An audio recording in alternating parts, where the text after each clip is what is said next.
Welcome back. Taking your phone calls, 412-575-2600 on the Bordas and Bordas hotline. Also answering your tweets at Josh Taylor HD.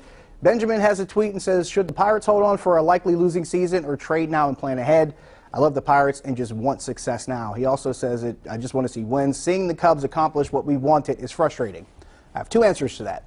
One thing is, when you see a team win the World Series every year, there's 29 other franchises watching a team in the World Series every year. Your frustration is not just singular. You're not the only person going through it, both within the fan base and also around baseball.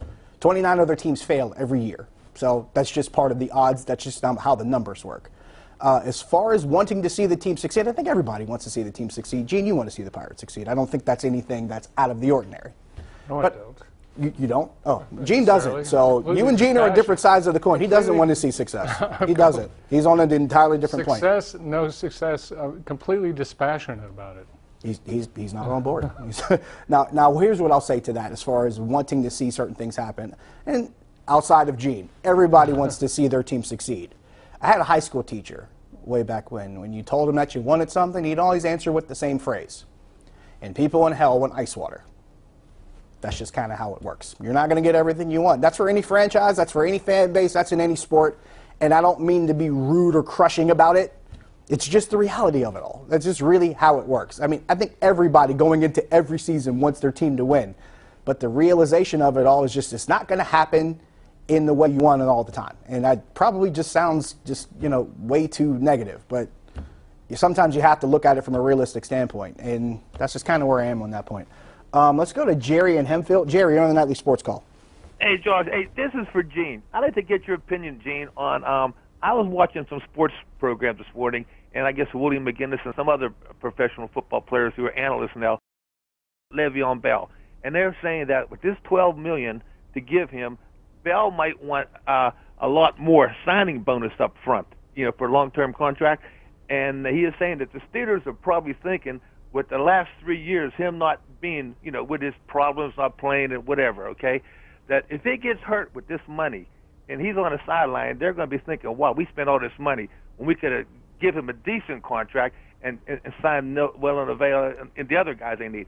They're saying that if Roethlisberger gets hurt and Bell's playing, they're not going anywhere. That Roethlisberger is the one that's going to drive his team, not Bell. Even though he's a very good player, they don't think they should invest long term with a whole lot of money in him. What do you think with the players saying that? Thanks a lot. Well, where's yours, Gene? Go for it. With any team, with any NFL team, most of the investment goes into the quarterback, and the Steelers are no different. So, I mean, I agree with them to that extent. But I also put this qualifier on it. When Bell went out in the first few plays at New England, Roethlisberger did not take them anywhere. So, I mean, I think Ben's a little overrated at this point in his career, frankly. I'd say it's hard for me to look at an entire NFL roster and say one guy is the guy that makes the team work. I think if you're talking about guys that if you lose from this team, their team is not going anywhere, losing Bell hurts this team. Losing Ben hurts this team. Let's not kid ourselves. I mean, if either of these guys goes, I think the offense becomes a bigger problem. I think they're probably – that's why when we're talking about the Killer Bees and Ben and Bell and Brown and even Martavis Bryant, there's a reason why this group together is so important, because with everything they do, each thing that each guy brings to this circle is what makes it work. So when you don't have one of those three, or in the case of Martavis Bryant, 4 guys, you really do see – or I should say, you really don't see this offense reach its potential. When you have these 4 guys together and healthy and producing, that's what you want to see, and that's what you really get into when you, as the scouts would say, when you get to stuff that you can dream on. You start to imagine what it could be, but the problem is we haven't seen them all together long enough to really see it materialize. Let's go to Bob in Indiana. Bob, you're on the Nightly Sports Call. Hey, thanks for taking my call, Josh. Hey, the one caller that called last night, you must have got to because I haven't heard any shout-outs tonight, so if you don't mind, I'd do a shout-out. That was Saturday. That was Saturday. Oh, was it Saturday? I'm sorry. I'd like to do a shout-out to my buddy Brian at Johnstown, if you don't mind. Hey, all right, shout out to Johnstown. What can we do about it now? Hey, I'm calling about Jung Ho Gong. I don't even look to see him this year. Even his name, I don't think is going to be even brought up till spring training.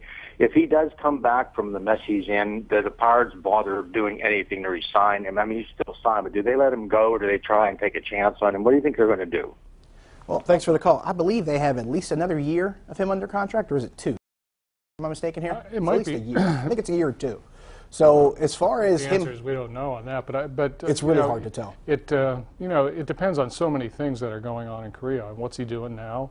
What's his legal status? Can he get a visa? I mean, that's too far down the road to even speculate on, I think. But I don't think the Pirates are counting on Jung Ho Kang now or ever.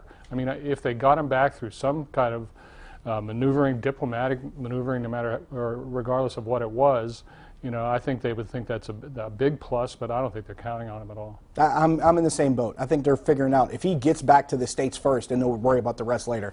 Got to take a break here so we can wrap up. Stick around.